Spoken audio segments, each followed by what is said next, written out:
Participants at the just ended 25th World Press Freedom Day celebration in Accra have discussed a myriad of issues confronting journalism practice around the world.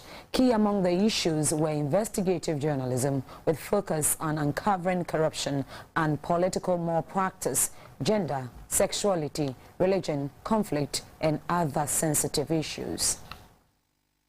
World Press Freedom Day celebration had participants attending various plenary sessions to discuss matters affecting journalists around the world.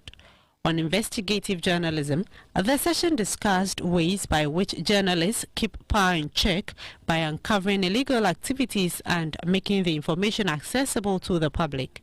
Some journalists, including ace Ghanaian investigative journalist Anas Aremiao Anas, shared their experiences. I don't think that as journalists we set out to eradicate. I think that every generation comes with its own set of problems, and there will always be another somewhere who would also come and work on those subjects. But it's when you go by the books, when I look back, I mean, when you look at Chinese sex mafia, where the traffickers trafficked girls from China and all that, today they are in jail for all put together 45 years. And I mean, it's written. I mean, they are there. And these are palpable evidence. You look at Nana Kwesi Agyeman, a man who raped young girls as young as 3. He's in jail for 15 years. You look at the Attorney General's story that I did. He's in jail for 4 years. You look at the cocoa smuggling issues. They are in jail altogether for 16 years. When you look at these things, those are the things that encourage you. Those are the things that gives you the energy to say, well, it's going to be difficult. We don't expect that all our questions ought to be. Look, when I went undercover at the psychiatric hospital as a patient, who said whatever I wanted happened? Still, when you turn your eyes there are still problems there.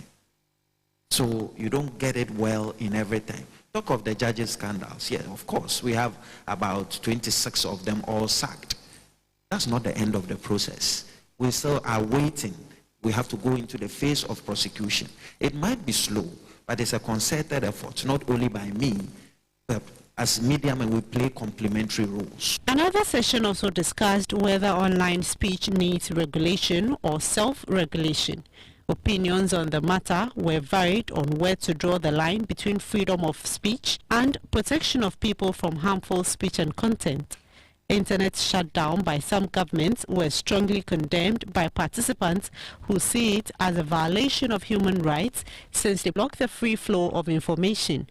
On national mechanisms for the safety of journalists in Africa, participants, among other things, discussed the need to provide adequate insurance cover for journalists and their work. GBC 24 also sat in at a policy lab session where researchers and policymakers discussed how to bridge the gap between the two ends. Madame Audrey Gajepo, Dean of the School of Information and Communication Studies at the University of Ghana, explained why this collaboration is important. On a regular basis all over the world, including in Ghana, we have these academic institutions, mine being one, University of Ghana. We generate research. In a developing country context, you're not just doing research for research's sake. You want that research to improve the lives of citizens in some manner. So how can you do it and bridge that gap between those who must take that research and use it to feed their policy? Some participants described the day's discussions as very fruitful and revealing. Earlier, we spoke to our correspondents who covered the just-ended conference on World Press Freedom Day in Accra, and also our regional correspondents who spoke to some journalists. What needs to be done is to ensure that when such infractions occur, they are treated for what they are. If it is a criminal act of assault, it's got to be treated as a criminal act of assault, and the persons responsible, held accountable for that. I think on the other side as well, we as media practitioners also have an opportunity to introspect. What is it that is causing various segments of the society to begin to attack us in a particular way? Is it the simple fact that we are doing our work and doing it so well, but people just don't like it? Or are there some genuine gaps or genuine infractions that we are also, may I say, causing that we need to be alive to? And it is my view that as we look at it from both sides, we can deal with some of these risks that we are seeing today. There's a need for solidarity among the generation to give support to each other, so that when you are alone in the trenches doing it, at least you know that your colleagues will support you when you go into trouble. Then the second thing is also a call on the government this time to institute protocols that will criminalize people who will put the lives of journalists in danger. Now we need laws so that if a journalist is attacked, then there will be a law that will protect the journalist, because whoever attacked the journalist will be in trouble. They need to regain control of that narrative in terms of, careful journalism, to get back to kind of the ethical roots of it, because I think that at the end of the day, whether you're in the United States or you're in Ghana or you're in Turkey, there's people doing amazing work, and I just don't think that the methodology by which they practice it is something that average people really understand or are aware about.